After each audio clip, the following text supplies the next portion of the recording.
Alright guys, today we're gonna do water pump, or otherwise called coolant pump, on the 2013 Audi Q5 S-line with the 3.0-liter engine with the turbo on it. And for the pump, I would definitely say for these bolts down there that we cannot really see right here. We see where my Allen key is, right there. So these are Torx bit bolt, 3 bolts that holds the pulley for the water pump. Just a heads up that you can do it with a 5/16 Allen key. I already loosened up one because I don't have the Torx right now. I don't have the right Torx. I think it's a T40 size, whatever. They have their own stuff. But anyway, I'm gonna loosen up the belts, and we'll try to clean some of these hoses around here so we can have access to the bolts of the pump. But we have to take the pulley out first, which is that one right there. Once we do that, so we're gonna loosen up the belt, and then loosen up these 3 bolts right there on the front of the pulley, and then take the pulley out, and then we're gonna have more room to look where the leak is coming from, because this Audi is losing coolant. It happened on the road. They just added water, so so they can go home. We're gonna refill the coolant and hopefully fix the leak. I looked at that car, and I think the coolant is leaking from the water pump. That's where the coolant have like little traces of leaks. So we'll take the water pump and we'll see what happens. Stay tuned. All right, so what I did is I took the belt off and loosened up the belts, took them off. Make sure you remember or take a picture or whatever, or check online how the pulleys are, how the belts are ran through.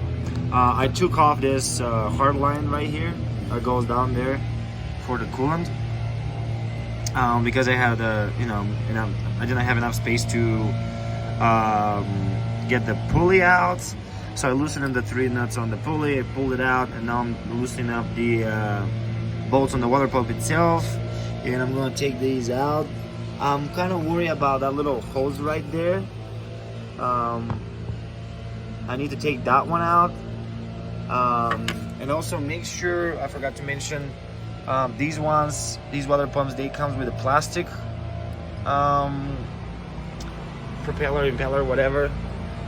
This thing is plastic, and every like 40-50,000 miles you gotta replace it, or whatever mileage was exactly, I'm not quite sure.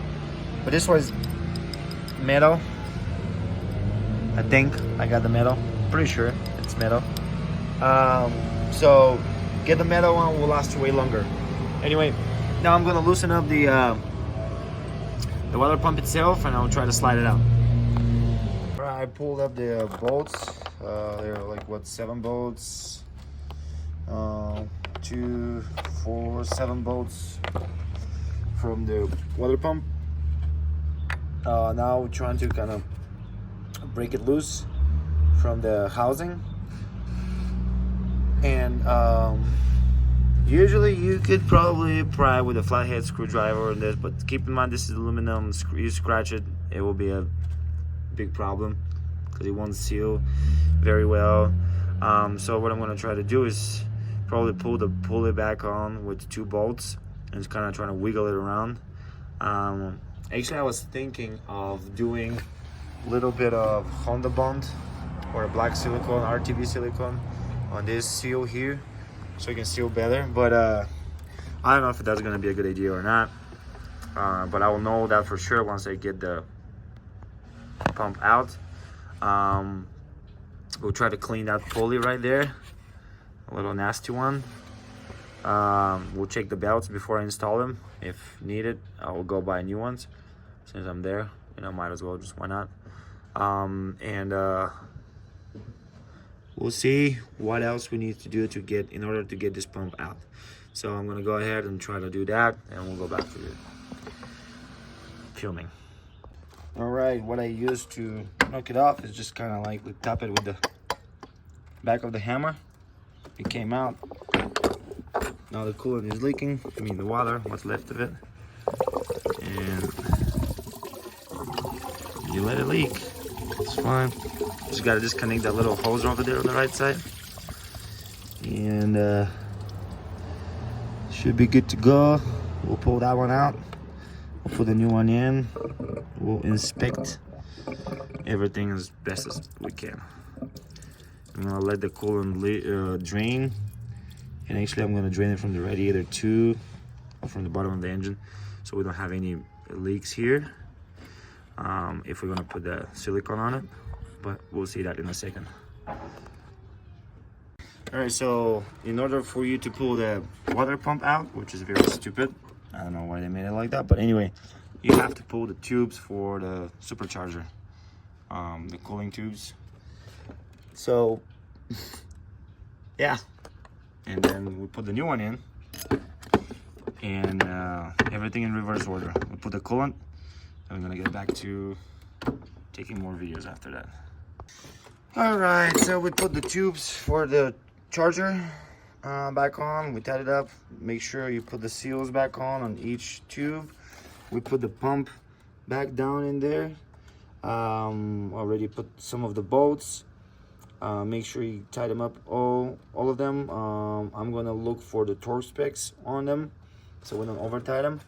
And I'm gonna put the pulley. And after that, once I install the pulley, we're gonna put these two tubes with the hard lines down there, and we're gonna put the belts back on, and should be pretty good. All right, guys, the water pump is mounted back on the car, on the engine. These 7 bolts are 9 Newton meters. I don't know how much that is in foot-pounds, honestly. You can convert it online. So some says on the S4 or 9, on some of the Q5 models or 10, 12, so somewhere between 10 and 15. I would say between 10 and 13 actually should do the job. So we should be good to go here. Let's go pull up the pulley, and we're gonna pull up the specs for that once we get it on, and we'll torque it. Alrighty, so put everything back on. The hose with the hard lines, hook it up. I need to hook it up one of the lines on the bottom.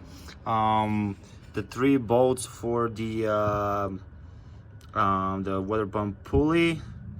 The torque specs are, I think it was like 20. Shoot, yeah, 20 or 19.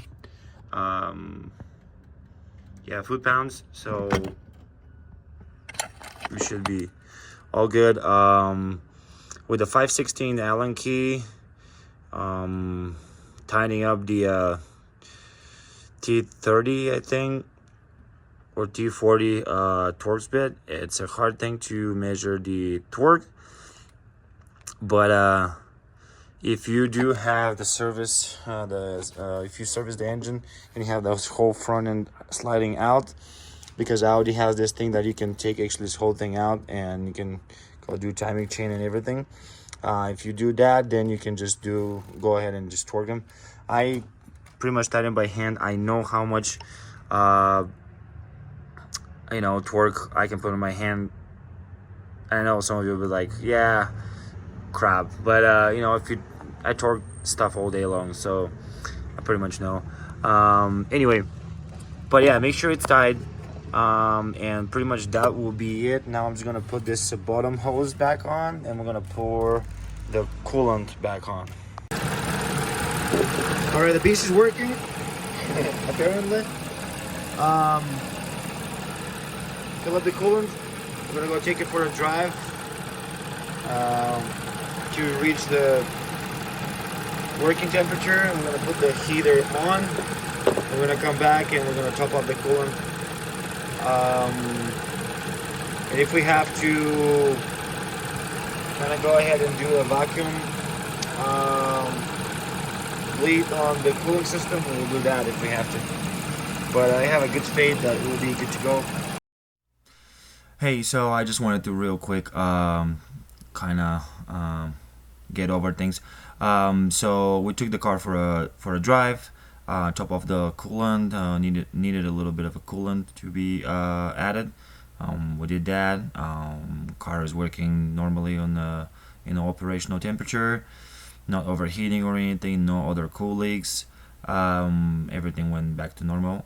Just wanted to say that, and I forgot to actually take the video of the cars running, which is my bad. I'm sorry for that, but car is fine and everything is good. And that's it for that video. Click on the share button, subscribe, like, do your thing. I'll see you in the next one. Thank you.